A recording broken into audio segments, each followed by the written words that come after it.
Good morning, Sports Biz. Zach Logsdon with you again on a morning where the sun is shining right in my eyes. So forgive me for a little bit while I squint until I turn right up here in about a mile. Today I am going to talk about an article I read. I saw a link on LinkedIn actually from a good friend, Erin Allett, who I've known for many, many years from when we did work for the University of Michigan.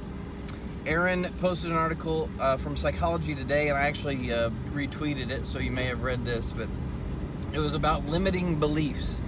Limiting beliefs being those things you tell yourself, or those things that other people tell you that you take on face value, and you just believe them to be true, and you never investigate whether or not there is truth in them, and it limits you because you believed it. And it got, I mean, there's so many things we do this with, but an example in the article was they referenced Spud Webb, the 5'7" athlete that played in the NBA, and she said in this article, the author said, what if Spud Webb had believed people when they said that he was too small to play in the NBA, and he ended up having a great career in the NBA. But we do this all the time, and tell ourselves things about ourselves, or we tell ourselves things about the world around us, and that we just believe to be true, and we don't ever investigate those things and find out if they are in fact true. And it got me thinking about the concept of winning not being a strategy. Winning is not a strategy is the name of my book. It's the name of my podcast. And it got me thinking about how 20 years ago or so, somebody told me, if we'll just start winning games, attendance will take care of itself. And I took that on face value, and I believed it to be true. And I think so many of us that work in sports believe that to be true, and so many fans believe that to be true. And it's one of those things that, well, it made sense. Why would I question that? Why? Of course, fans want to see a winning team on the field, and if the team is winning, the fans will show up. It wasn't until 2016 that we did a fan survey, a nationwide fan survey, where I started to see that, oh my gosh, this isn't true. I had questioned it finally before that, and that's why we sent out the survey.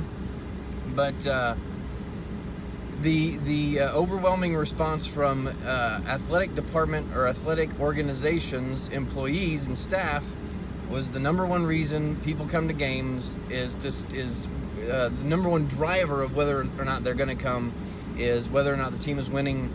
The survey, on the other hand, showed that that came in fourth or fifth at best. The people came because of the social aspect. They came because they just wanted to see a live sporting event. Whether or not the team was winning placed fourth or fifth, depending on the age groups and the demographics and things like that, which I found to be crazy. And I thought, well, maybe this is isolated, maybe not telling the truth, but we have done lots of surveys since then of groups in every part of the country, every demographic, every conference, every sport, everything. And it's not true. Winning does not equate to attendance. And it's, again, one of those things that had I not questioned a belief that I had held to be true for so long, we wouldn't have started developing strategies around driving attendance that were independent of the product on the field. And it's just, it's a philosophy I don't like. I don't agree with that we're going to rely as marketers and administrators. We're going to rely on something we have zero control over, because what it does is it puts you in the position, if you believe that kind of stuff to be true, where you're just going to go, well, I'm not gonna try. The product isn't good, so I'm just gonna put kind of half effort forth until the product gets good, and then I'll really put some effort behind the marketing. And it always makes me think about, I'm driving a Ford F-150 right now. What if Ford said, Well, the trucks aren't really very good this year. We're going to wait till they're good, and then we'll start advertising for them. And really, that they'll sell themselves at that point. That's what we're in essence doing by relying on this.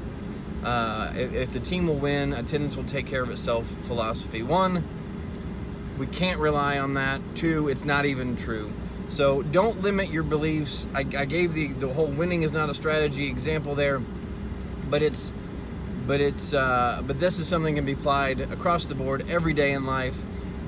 If something is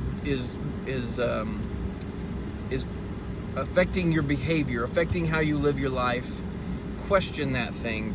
Question if that belief is limiting your potential, your behavior, and see if you can get around that. Thank you for joining me today on Good Morning Sports Biz. I hope you have a great one, and I hope you'll join me tomorrow.